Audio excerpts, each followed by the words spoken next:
In the classroom, student Asafi sits with her classmates as teacher Safa begins her lesson on the interpretation of Surat al-Adiyat.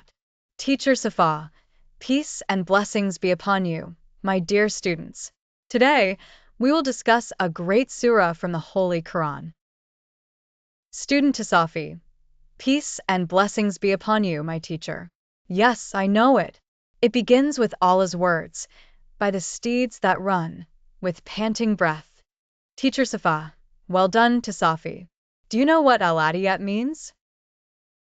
Tasafi, thinking for a moment, I think it means something that runs quickly. Teacher Safa, exactly. Al-Adiyat refers to the horses that run swiftly during jihad for the sake of Allah, and Dabhan is the sound of their panting as they run. Tasafi, eyes wide with amazement, glory be to Allah. Why does Allah swear by horses, my teacher? Teacher Safa, great question. Allah swears by horses because they symbolize strength and bravery in battle.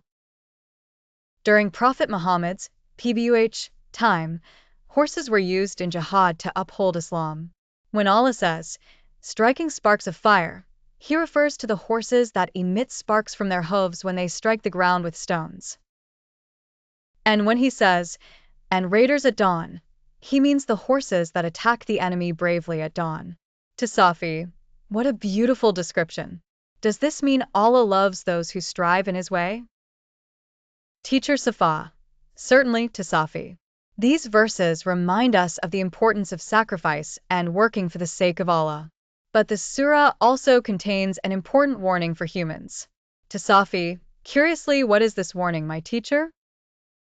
Teacher Safa, in the verse, indeed, mankind, to their Lord, is ungrateful. Allah describes humans as being ungrateful for favors. They do not thank Allah as they should. Tasafi, sadly that's true. Sometimes we get distracted by worldly matters and forget to thank Allah. Teacher Safa, exactly, Tasafi. Then Allah says, and indeed he is in love of wealth, intense. Do you know what wealth means here? Tasafi, my be money? Teacher Safa, well done.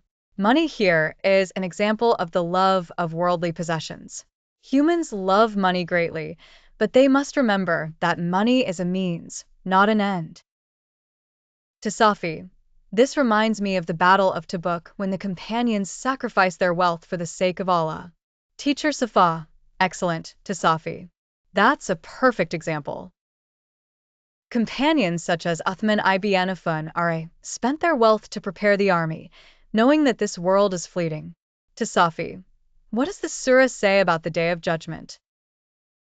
Teacher Safa, the surah reminds us of the Day of Judgment when Allah says, does he not know that when the contents of the graves are scattered, meaning when Allah resurrects the dead from their graves for reckoning? And in the verse, and that within the breasts is obtained, Allah reveals all that was in our hearts. Tasafi, this makes me think that we should always act sincerely because Allah knows everything. Teacher Safa, very well said, Tasafi. The surah is a call for sacrifice, gratitude, and thinking about the hereafter. Tasafi, enthusiastically thank you, my teacher, for this beautiful interpretation. I will memorize the surah and reflect on its meanings. Teacher Safa, may Allah bless you, Tasafi, and I hope you all take these lessons to heart. Now, who would like to recite the surah with a beautiful voice?